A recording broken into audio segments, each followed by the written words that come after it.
semuanya sukses kecuali iblis. Iblis itu tidak mau sujud kepada Adam.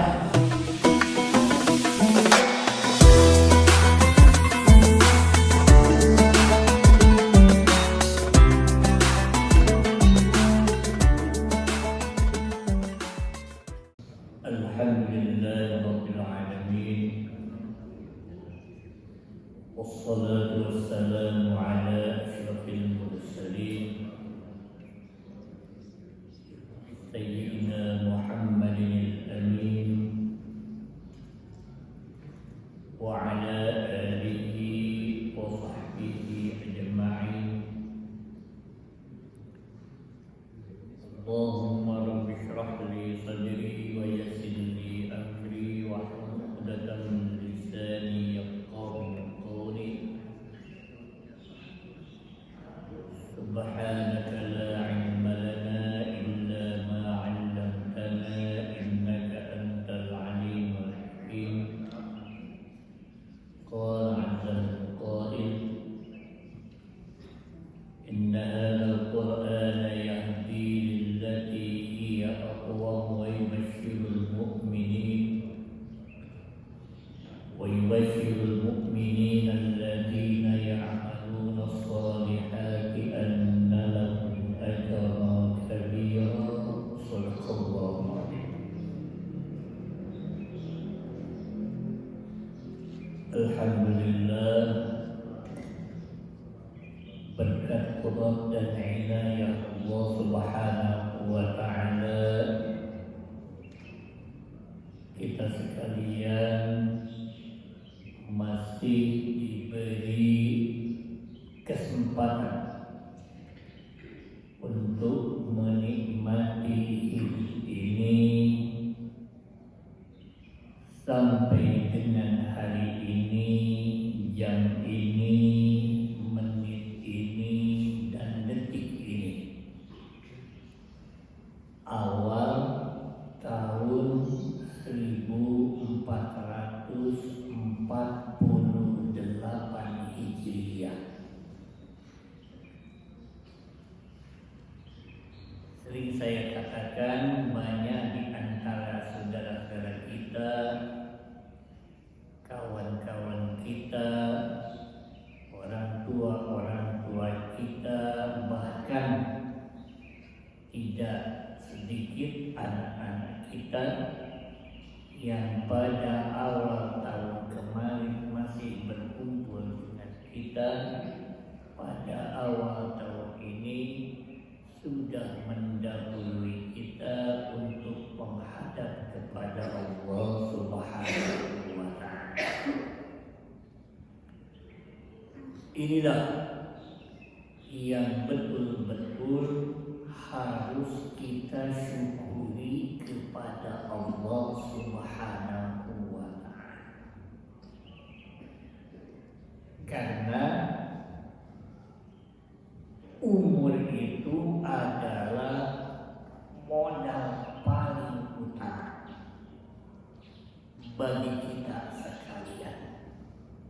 Alhamdulillah, kita sekalian oleh Allah Subhanahu wa ta'ala masih diberi umur yang panjang.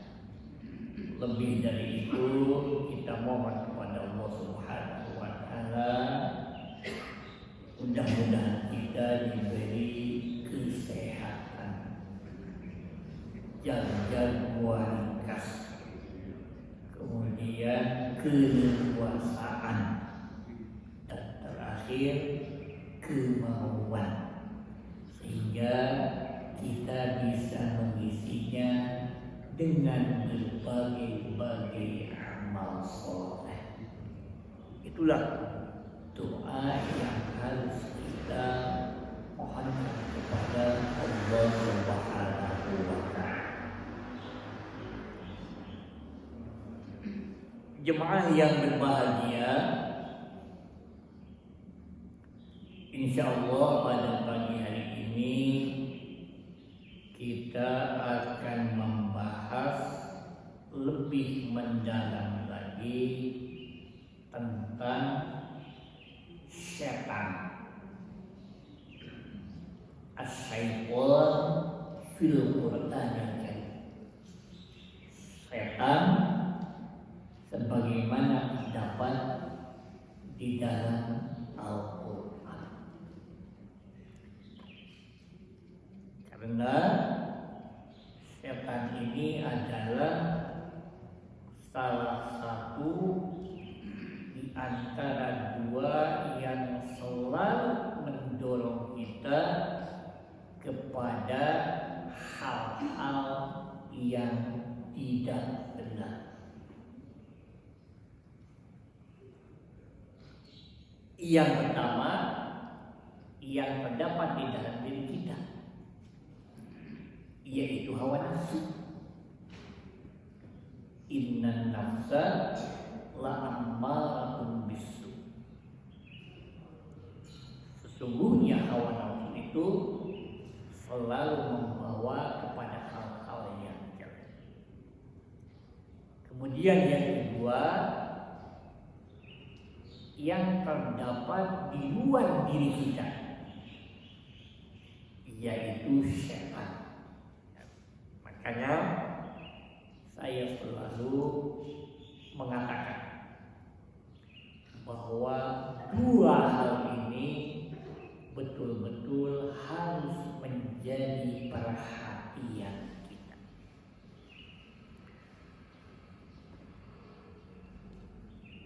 Dulu pernah dibahas ketika kita mengkaji tentang kisah Nabi Adam alaihissalam. Di dalam surat Al-Baqarah ayat 34,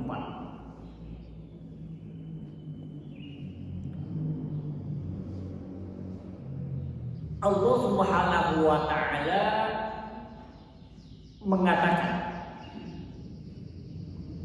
kepada malaikat,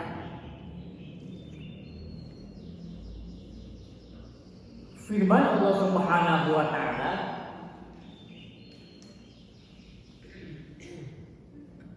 wa idh qulna lil malaikati isjudu li Adam.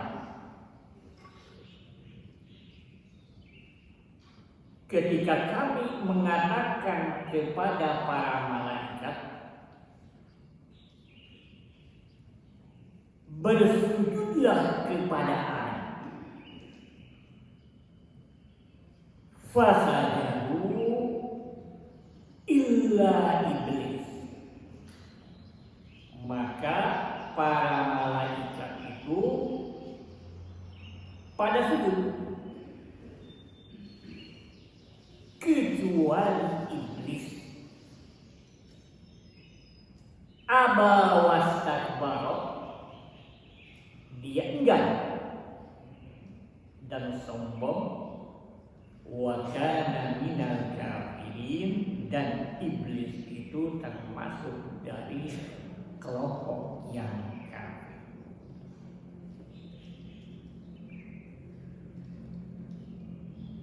Jadi kalau diilustrasikan,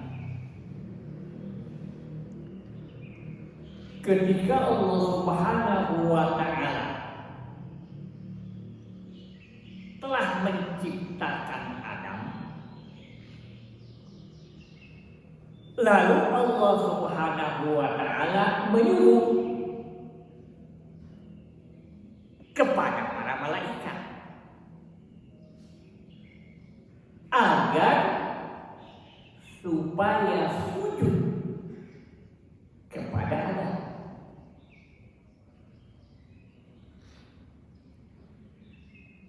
Para malaikat semuanya sujud kecuali iblis. Iblis itu tidak mau sujud.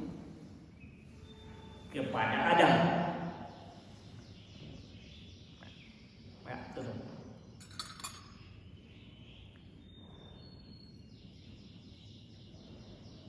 Di dalam kitab tafsir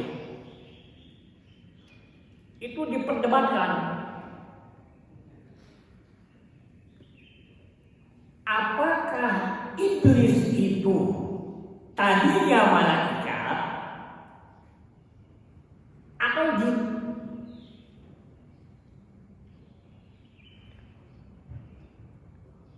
Di kalangan para mufassir, para ulama ada dua pendapat. Pendapat yang pertama, iblis itu tadinya malaikat. Hanya saja ketika oleh Allah Subhanahu wa taala disuruh sujud kepada Adam, dia tidak mau sujud.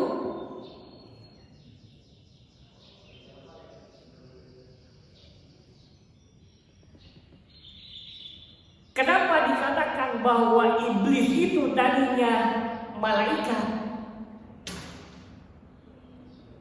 Karena Allah mengatakan di awal ayat, wa idh qulna lil malaikati. Kami katakan kepada malaikat. Iblis itu ada di lingkungan itu.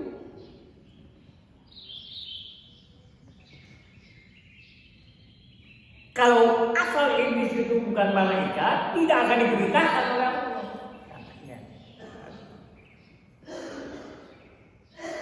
Itu pendapat pertama. Pendapat kedua, iblis itu tadinya jin, bukan malaikat. Karena kalau iblis itu tadinya malaikat, malaikat itu tidak akan pernah membantah.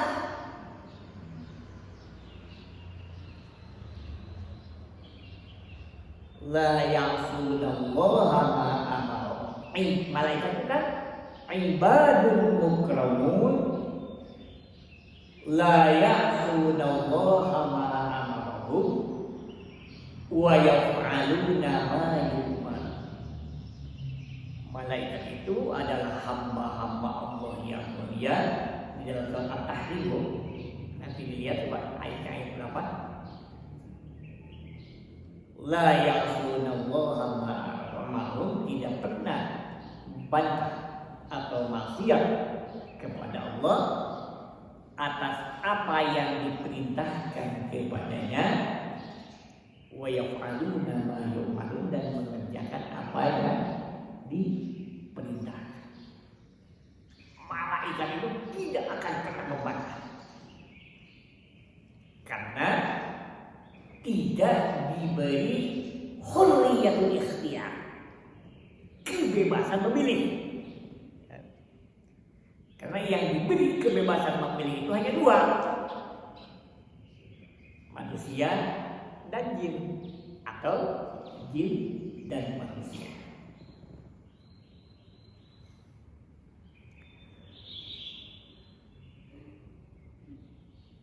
Alasan pendapat yang kedua, kalau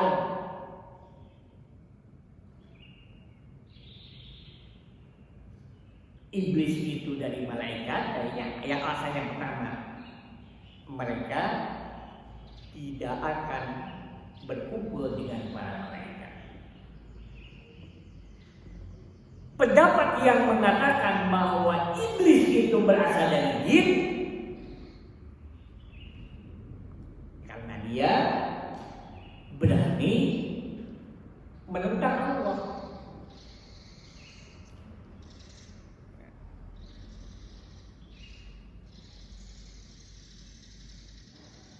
Kalau begitu, mana pendapat yang lebih kuat? Tetap pendapatnya ada dua. Tapi pendapat yang lebih kuat bahwa iblis itu berasal dari jin. Itu dikuatkan di dalam surat Al-Kahfi.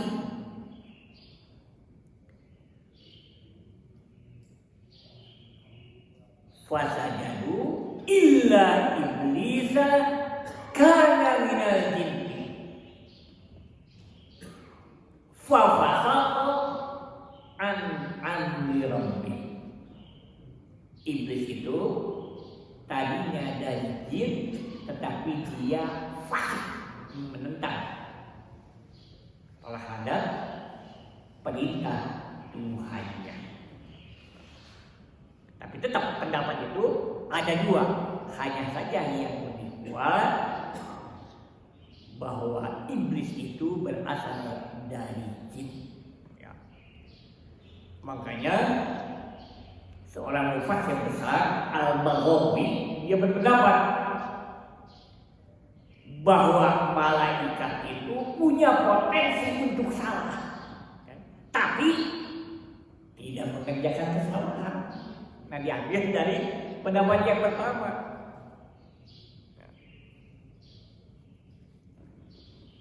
Bentar.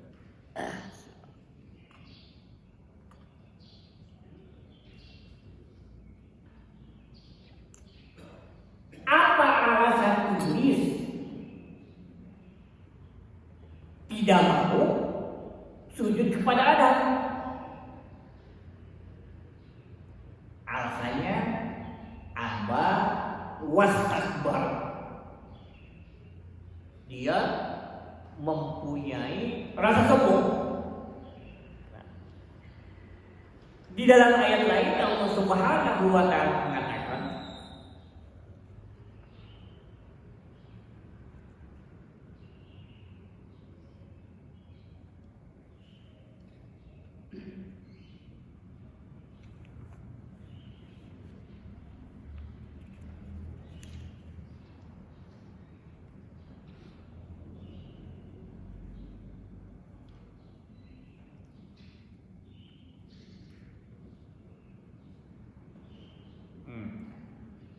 qala ya iblisu ma mana'aka an tasjuda lima khalaqtu biyadi. Kalau di dalam surat Al-A'raf ada dua. Yang pertama di dalam surat Taha dan yang surat Shad, dan yang kedua di dalam surat Al-A'raf. Di dalam surat Al-A'raf Allah Subhanahu wa taala mengatakan, qala ma man'aka alla tasjuda iz amartu. Allah berfirman, wahai iblis, mengapa atau apa yang menghalangimu untuk tidak sujud kepada Adam amartu ketika aku memerintahkan. Di dalam surat Shad Allah Subhanahu wa taala mengatakan, qala ya iblisu ma mana'aka an tasjuda lima khalaqtu biyadi. Wahai iblis, apa yang melarangmu untuk sujud kepada makhluk yang aku sendiri ciptakan dengan tanganku, dalam artian dengan kekuasaanku. Kemudian bagaimana jawaban iblis? Ana khairun minhu khalaqtani min narin wa khalaqtahu min tin. Aku lebih baik daripada Adam karena engkau telah menciptakanku dari api dan menciptakan Adam dari tanah.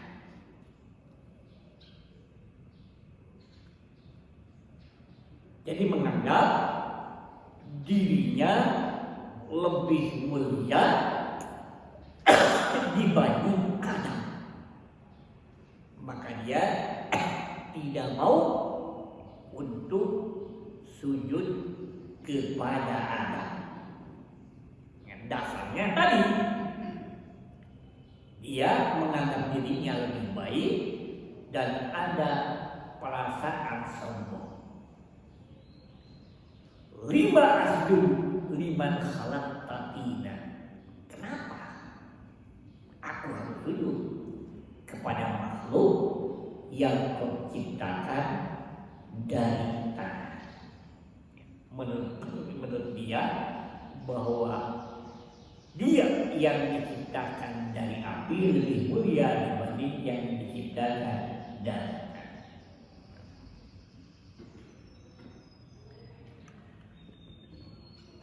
Karena iblis itu tidak mau sujud kepada Adam yang diperintahkan oleh Allah Subhanahu wa taala, maka dia dikutuk oleh Allah. Fakhruj fa innaka minas rajim. Keluarlah kau dan kau akan termasuk kepada makhluk yang hidup.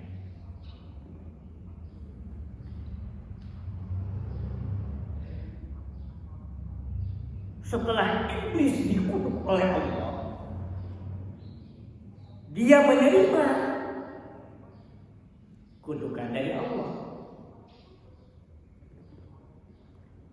Kemudian dia mohon kepada Allah agar supaya tidak dimatikan sampai dengan hari kiamat.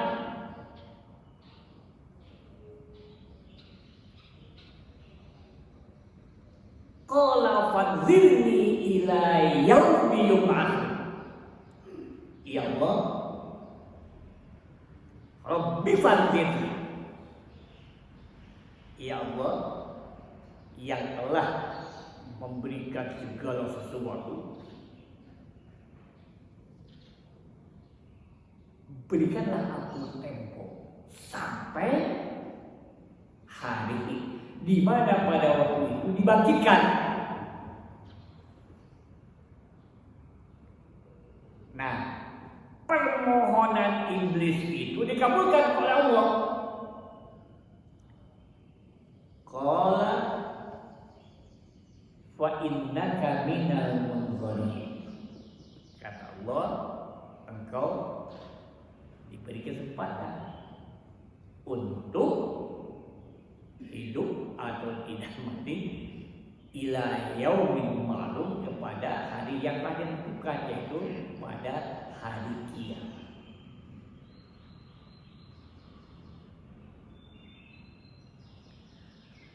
Kemudian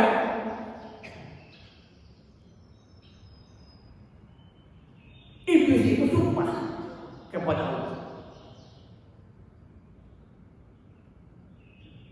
Setelah tadi diberikan oleh Allah,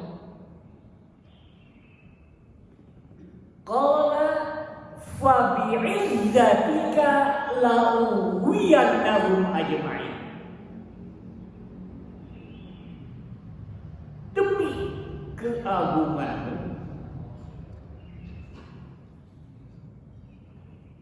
wahai Allah, aku akan menggoda Adam dan anak cucunya semuanya.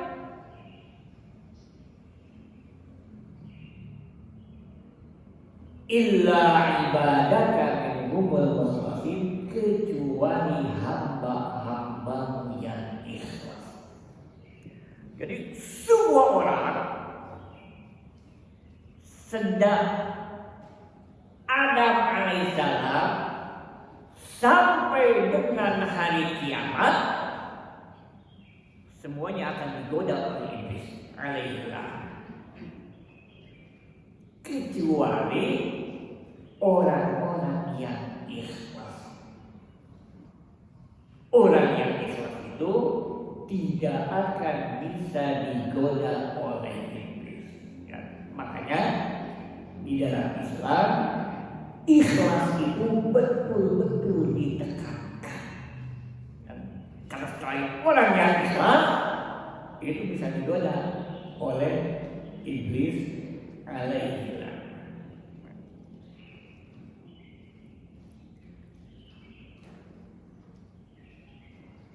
Kemudian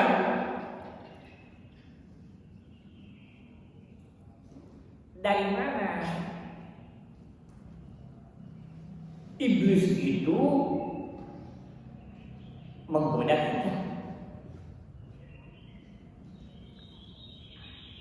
Ternyata iblis itu pintar. Dia melihat sifat dan karakter manusia itu apa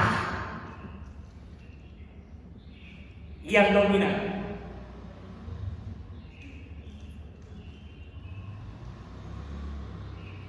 Ternyata yang disenangi manusia itu ada dua.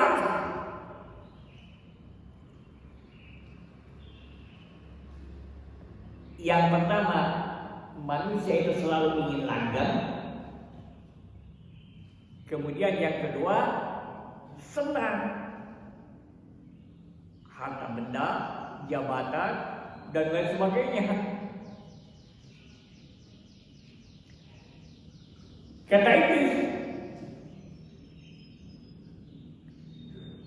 qala ya Adam, hal adulluka ala syajaratil khuld wa mulkin la yabla.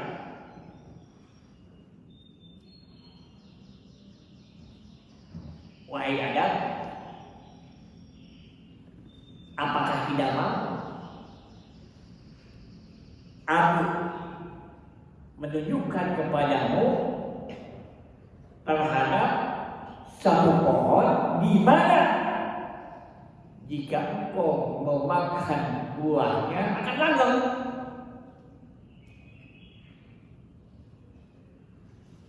Dan yang kedua, akan mendapatkan kerajaan harta benda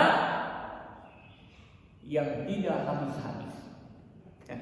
Dari arah itu Adam digoda oleh iblis.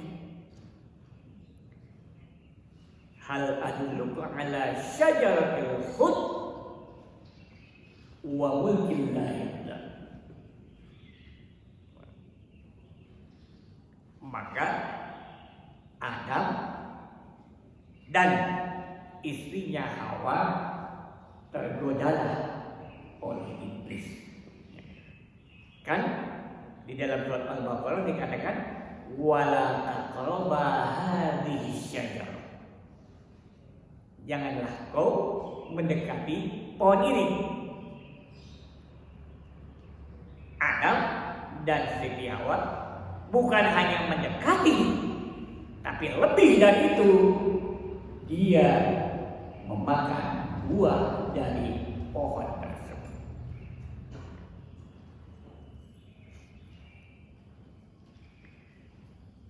Ya Adam uskun anta wa zaujukal jannah, kata Allah. Wahai Adam, tinggallah kau dan istrimu di al-jannah, surga. Dalam hal ini tempat di mana Adam dilatih oleh Allah Subhanahu wa taala.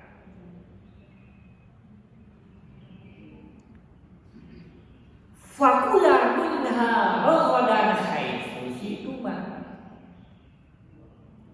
Makanlah kau di tempat tersebut sekehendakmu. Wala taqraba hadhihi syajarah, dan janganlah kau memakan atau mendekati pohon ini. Fatakuna minadh dhalimin, maka kau akan termasuk orang yang zalim.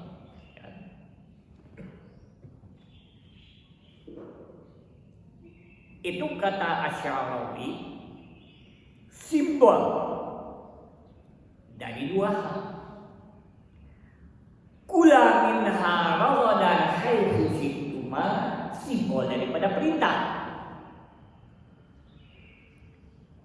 Wala taqraba hadhihi syajarah, itu simbol daripada larangan. Makanya menurut beliau agama itu jika disimpulkan hanya dua. Yang pertama perintah dan yang kedua larangan. Ketika kita menjalankan perintah Allah dan kita menjauhi larangan, ketika kita menjalankan perintah Allah dan ketika kita menjauhi larangan Allah, itulah inti daripada ajaran Rasulullah Sallallahu Alaihi Wasallam.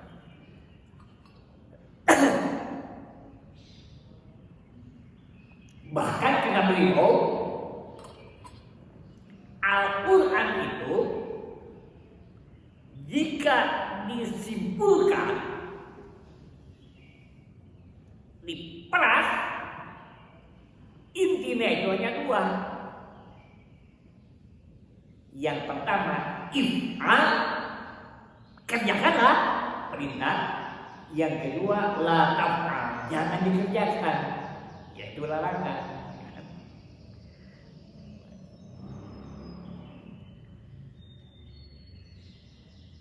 Nah, tadi setan itu menggodanya dari dua titik, sifat daripada manusia. Yang pertama, bahwa manusia itu sifat dan karakternya selalu ingin langgeng. Dan yang kedua, senang dengan harta benda, termasuk di dalamnya jabatan.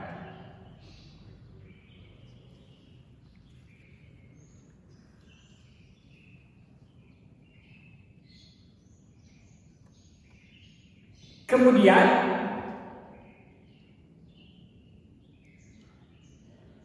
ada tekniknya menggoda manusia itu.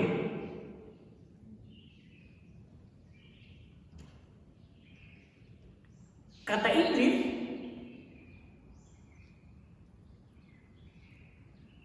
fabima aghwaytani la'aqudannahu siratal mustaqim. Karena kau telah mengutukku, kata iblis, maka aku akan menggoda Adam dan anak cucunya di tempat-tempat yang lurus. La'aqudannahu siratal mustaqim. Aku akan menggoda. Kalau arti letak-letaknya, aku akan duduk untuk menggoda mereka di tempat-tempat yang lurus atau tempat-tempat yang bersih. Nah, ada kata di dalam Al-Quran, wa bima aghwaytani la'aqudannahu siratal mustaqim. Akan menggoda Adam dan anak cucunya di tempat-tempat yang bengkok atau di tempat-tempat yang rusak, yang tidak benar. Jadi kata Syekh Asy-Syarawi, iblis itu atau setan itu menggodanya di tempat-tempat yang lurus, di masjid, kemudian di rumah, di tempat pekerjaan. Kalau di tempat-tempat yang jelek, mohon maaf, umpamanya di tempat-tempat minum-minuman keras, di tempat-tempat mesum, itu nggak ada iblis katanya. Kenapa? Di tempat-tempat yang kotor itu tidak ada iblis. Hawa nafsunya sudah cukup. Jadi kata iblis kalau dibahasakan sehari-hari itu bukan fungsi saya. Di tempat-tempat yang kotor, hawa nafsu sedang. Jangankan nggak usah didorong-dorong, dia jalan sendiri katanya. Makanya tadi la'aqudannahu siratal mustaqim. Aku akan menggoda Adam dan anak cucunya di tempat-tempat yang lurus, di tempat-tempat yang bersih. Jangan dikira di masjid itu tidak ada setan. Justru di tempat inilah tempat menggodanya iblis. Kemudian summa la'atiyannahum min baini aydihim. Kemudian aku akan datang kepadanya dalam artian menggodanya dari depan. Wa min khalfihim, dan dari belakang. Wa an aymanihim, dan dari sebelah kanan. Wa an syama'ilihim, dan dari sebelah kiri. Jadi iblis itu menggoda kita dari 4 arah. Depan, belakang, kanan, dan kiri. Padahal kalau kita hitung,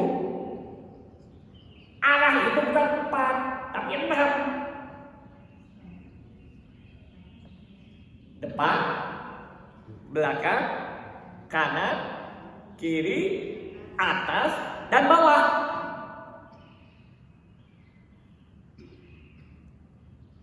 Iblis itu tidak mau menggoda dari atas dan dari bawah, tapi dari 4 arah. Itu yang sebenarnya simbol.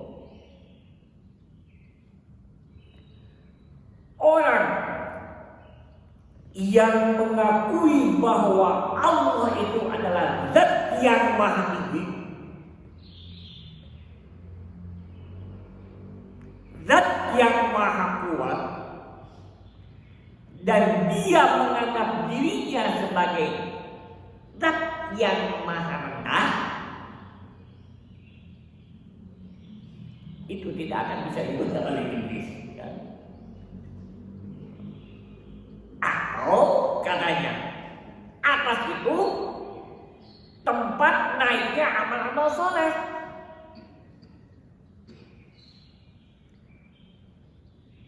Kan dalam Al-Quran dia mengatakan ilaihi yas'adul kalimut thayyibu wal amalus shalihu yarfa'u.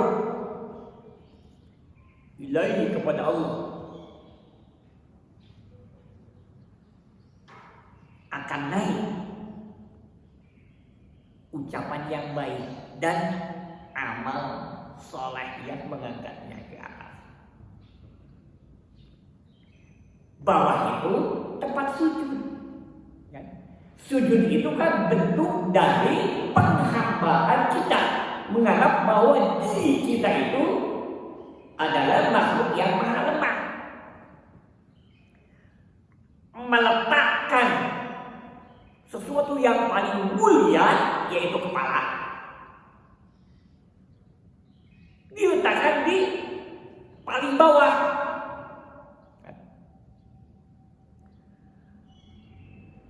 Kalau manusia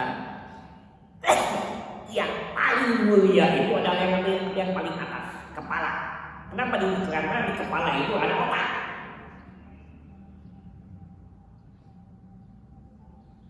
Kalau pohon yang paling mulia itu adalah yang bawah, akar. Karena kalau tidak ada akar, pohon tidak akan hidup. Manusia kalau tidak ada otak, tidak akan hidup. Nah, yang paling mulia, kepala diletakkan di bawah, diistilahkan dengan sujud. Itu simbol daripada penghambaan kita kepada Allah Subhanahu wa Ta'ala.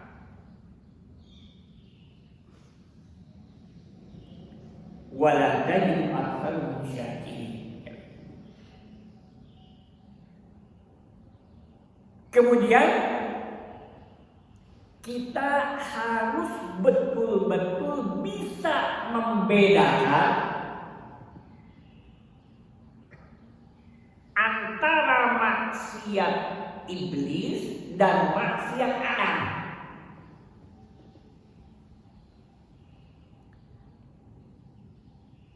Nabi Adam alaihissalam oleh Allah Subhanahu wa Ta'ala dilarang tadi untuk mendekati pohon.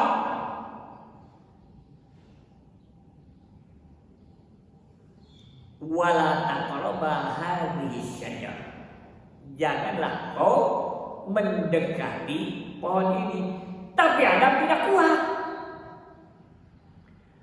Bukan saja dia tidak mendekati, tapi lebih dari itu dia memakannya.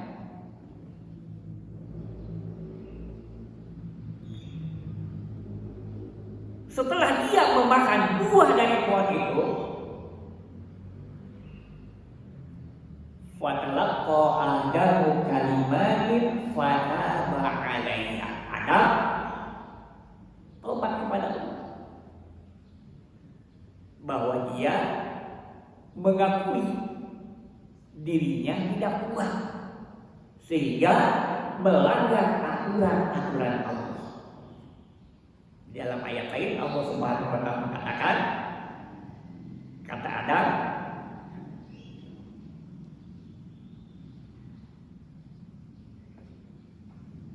Rabbana fatalaqqa Adam min rabbih kalimatin fataba 'alaiha. Nah, ditafsirkan Rabbana zalamna anfusana wa illam taghfir lana lanakunanna minal khasirin. Yang dimaksud dengan tadi kalimat fatalaqqa Adamu kalimatin. Adam menerima kalimat. Apa kalimat tersebut? Di dalam ayat lain dijelaskan Rabbana zalamna anfusana. Ya Tuhan kami zalim terhadap diri kami. Kami tahu, kata Adam, diperintahkan untuk tidak mendekati pohon ini, bahkan jika dia bukan hanya sekedar tidak mendekati, tapi memakan buah. Wa illam taghfir lana, seandainya engkau tidak mengampuniku, lanakunanna minal khasirin. Maka aku termasuk orang-orang yang rugi. Adam mengakui bahwa itu adalah larangan Allah, tapi dia tidak kuat sehingga melanggar aturan-aturan Allah. Itu maksiat Adam. Makanya ketika tobat dia diterima tobatnya oleh Allah Subhanahu wa Ta'ala. Kalau iblis dia tidak mengakui perintah Allah. Raddul amri ilal amili, mengembalikan perintah kepada yang memerintahnya. Kata iblis, a'asjudu liman khalaqta tina. Kenapa aku harus sujud kepada makhluk yang kau ciptakan dari tanah? Jadi mengembalikan perintah kepada Allah dalam artian tidak mengakui perintah atau larangan Allah. Maka itu tidak akan diampuni oleh Allah. Bagi kita, jangan sampai kita itu kena dengan maksiat iblis. Bukan berarti kita melakukan maksiat seperti maksiatnya Adam boleh. Diusahakan kita menghindari. Contohnya seperti begini. Ada orang tidak puasa. Kenapa kok tidak puasa? Aduh, saya itu tidak ada uang. Karena punya penyakit lambung dan lain sebagainya dan lain sebagainya. Tapi dia masih mengakui bahwa itu adalah perintah Allah. Itu maksiat Adam bentuknya. Ketika bertobat dan tobatnya benar, pasti itu akan diampuni Allah.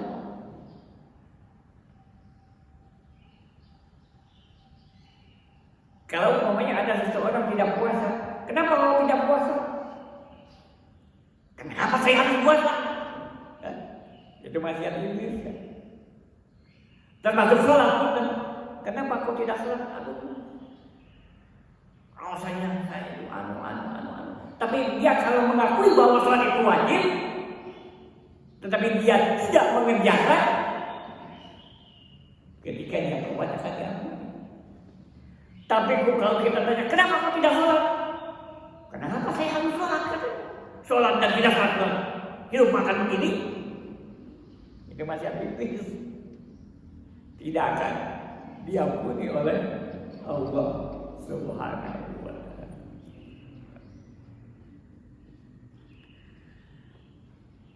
Di dalam ayat lain Allah Subhanahu wa ta'ala mengatakan, "Falamma dhaqas syajarah."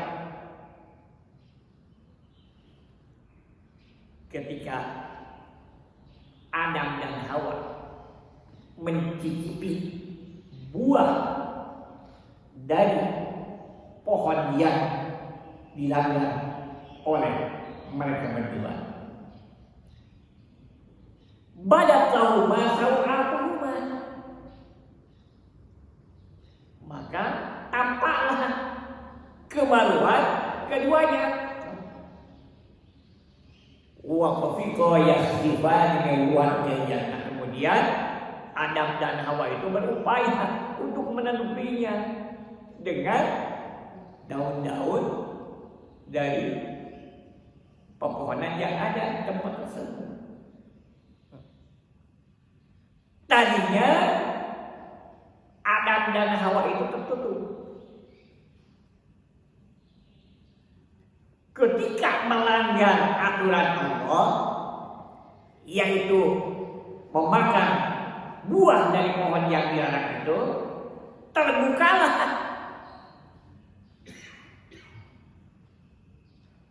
itu simbol yang sebenarnya. Ketika kita melanggar aturan Allah, maka akan kelihatan aurat. Ketika ada ketidakbenaran dimanapun, pasti ada larangan Allah yang dilanggar. Nah itu kaidahnya begitu kan. Nah, itu di tempat mana saja. Kalau ada ketidakberesan, pasti ada larangan Allah yang dilanggar. Karena ketika perintah Allah dikerjakan atau larangan Allah dijauhi, pasti akan beres. Itu simbol daripada larangan yang dilakukan oleh Adam alaihissalam. Nah, kesimpulannya bahwa di dalam hidup ini ada dua yang mendorong kita kepada hal-hal yang jelek. Yang pertama yang ada di dalam diri kita yaitu hawa nafsu. Inna nafsa la ammaratun bisu. Hawa nafsu itu selalu membawa kepada hal-hal yang jelek.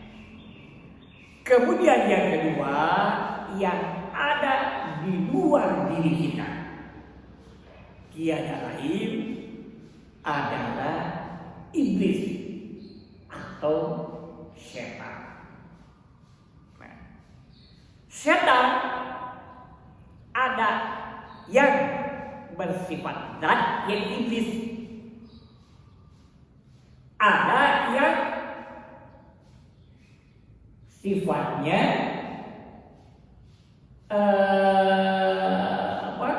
julukan.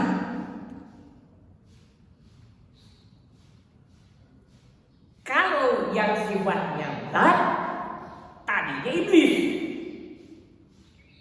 yang julukan bisa manusia dan bisa dari jin. Setiap yang mengajak kepada hal-hal yang tidak benar itu adalah setan. Makanya di dalam surat An-Nas minal jinnati wan nas.